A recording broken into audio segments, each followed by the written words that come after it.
Lullaby.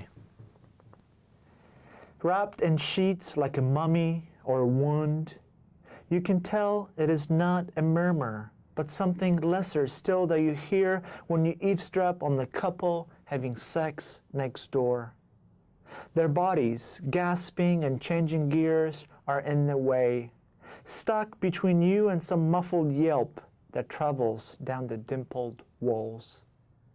If only they stopped ringing the doorbell, those tipsy carolers, maybe you could finally hear the conch in your head. Insured by Smith & Wesson, powered by Rita's apple pie, you won't catch any Z's tonight, since the footsteps and toilet flush give way to Mayday being tapped on the pipe above. Is fire alarm next in line? You fed the dying goldfish, paid the gas bill, and now you put your lips on your wife's open mouth, sorry to see it adrift on the pillow like an island in high seas. Thank you for reading that poem, Lullaby. Thank you. So the lullaby in this poem is made of the external noises that keep the speaker awake, having the opposite effect of a normal lullaby that would put you to sleep. And I was wondering about how you see the external stimulants affecting the internal drive of the speaker. Do you see this as a poem about insomnia or a poem about distraction? I would say distraction, because I have no trouble falling asleep.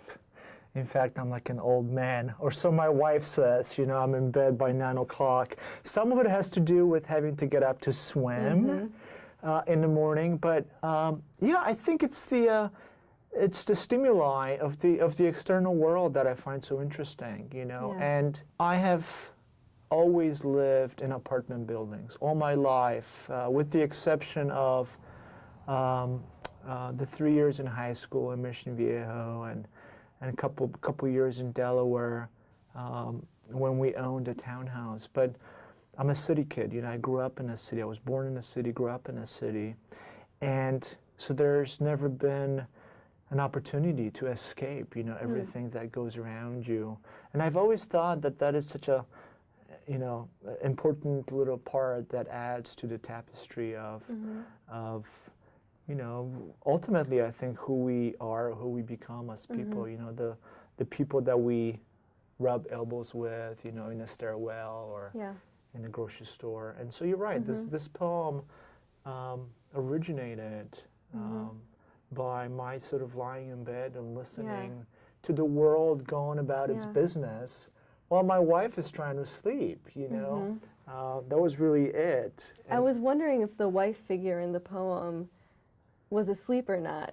When I first read it as though she were asleep, and then I realized it's never stated that she is. Yeah, that's a good point. I think she's in and out. I think she's in and out, which is actually very true of my wife in real life too. You know, this is a very autobiographical poem. She's a very light sleeper.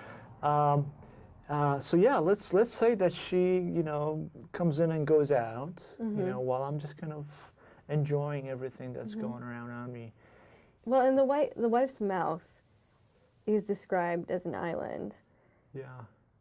But it seems, because she's maybe going in and out, it seems like the speaker is the one who's really lonely, the lone figure, just kind of alone with all these noises and kept awake.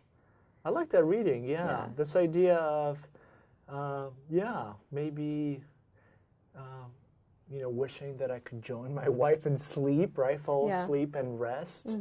Yeah, you're absolutely right. The, you know, the island, the image of an open mouth is ultimately what attracts the speaker of the poem. You know, like, you know, the island, the serenity of seeing, you know, my wife, I want to say my wife, but just the wife in the poem, you know, asleep and you know, being kind of separated and separate from everything else still going on is ultimately what provides the solace, right, for the speakers.